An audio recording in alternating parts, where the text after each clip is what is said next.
नमस्कार दोस्तों, मधुर कथाएं चैनल पर एक बार फिर से आपका हार्दिक अभिनंदन है। तो आज की मेरी कहानी का शीर्षक है सब बता दूंगा। तो चलिए शुरू करते हैं आज की अपनी ये कहानी। मम्मी, आप जल्दी घर आ जाइए, पापा को कुछ हो गया है। पीहू ने अपनी मम्मी सुहाना को रोते हुए फ़ोन किया।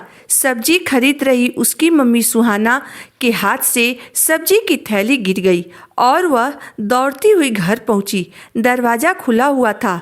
13 साल की पीहू अपने पापा के पास बैठकर रोए जा रही थी। सुहाना तुरंत अपने पति रोहित के पास गई। उसके आंसू थमने का नाम नहीं ले रहे थे। वह रोते हुए चिल्लाने लगी, रोहित उठो, उठो ना रोहित, यह क्या हो गया तुम्हें?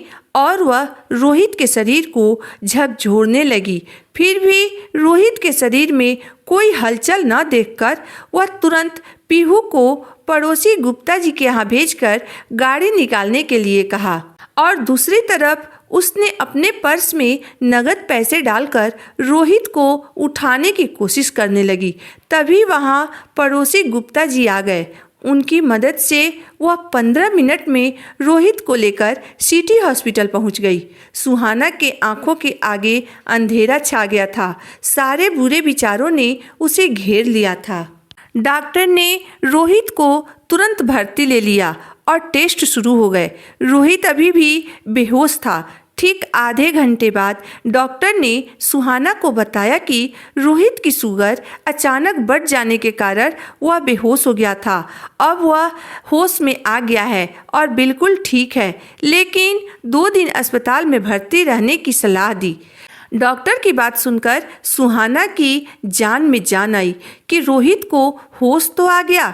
तभी एक हॉस्पिटल कर्मचारी ने सुहाना से रोहित का ब्लड ग्रुप पूछा, परंतु सुहाना को इस बारे में कुछ पता नहीं था। इसलिए वह बोली, मुझे तो इस बारे में कुछ पता नहीं है। तब हॉस्पिटल कर्मचारी बोला, ठीक है, आप जल्दी से पता कर लीजिए, मैं कुछ देर बाद आता हूँ। सुहाना तुरंत रोहित के पास गई।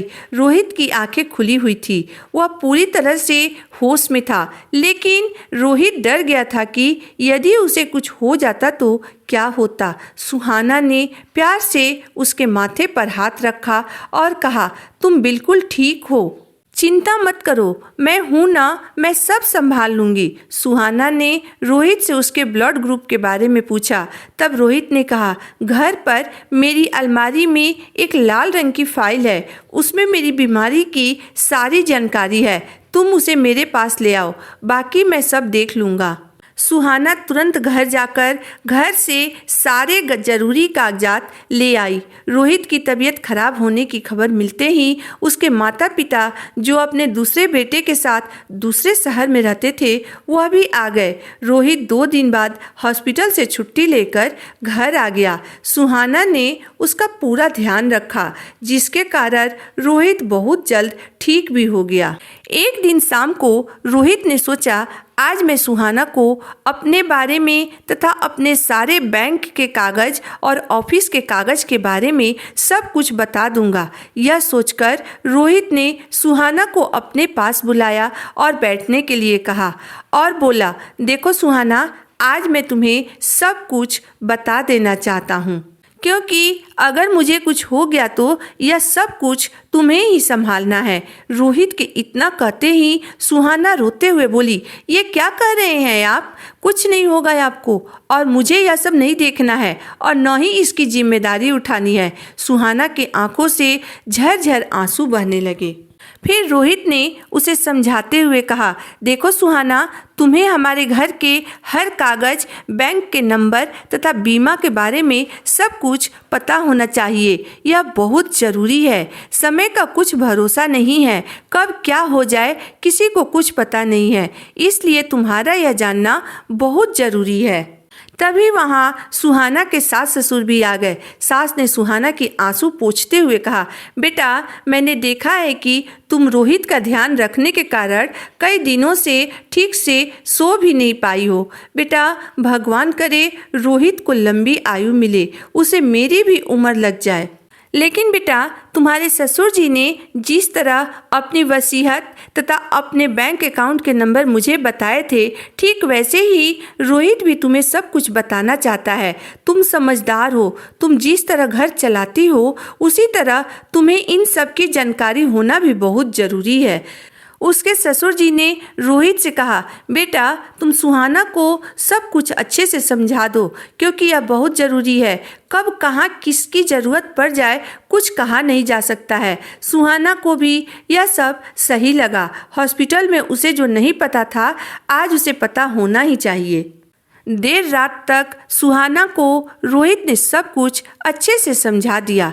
किस कागज़ का उपयोग कहाँ करना है यह भी बता दिया। तो दोस्तों आज की मेरी कहानी यहीं तक थी। दोस्तों माना कि पति के बिना पत्नी की ज़िंदगी का कोई मतलब नहीं होता है, कोई महत्व नहीं होता है। पति के बिना पत्नी बिल्कुल अधूरी होती है। लेकिन दोस्तों किस्मत के खेल को कोई नहीं जानता है। वह कब किसके साथ क्या खेल खेलेगा यह किसी को पता नहीं है। इसलिए दोस्तों अपनी पत्नी से कोई बात मत छुपाएं, उसे अपनी हर बात बताइए ताकि आपके नहीं रहने के बाद भी वह अपनी ज़िंदगी का सफ़र अच्छे से तय कर सके। दोस्तों इसमें आपकी राय क्या है आप मुझे ज़रूर बताइएगा। अगर आपको मेरी कहानी अंत तक पढ़ने और सुनने के बाद पसंद आई हो तो प्लीज़ मेरे वीडियो को लाइक कर दीजिएगा, चैनल को सब्सक्राइब कर दीजिएगा। तो फिर मिलते हैं एक नई वीडियो एक नई कहानी के साथ। तब तक के लिए धन्यवाद।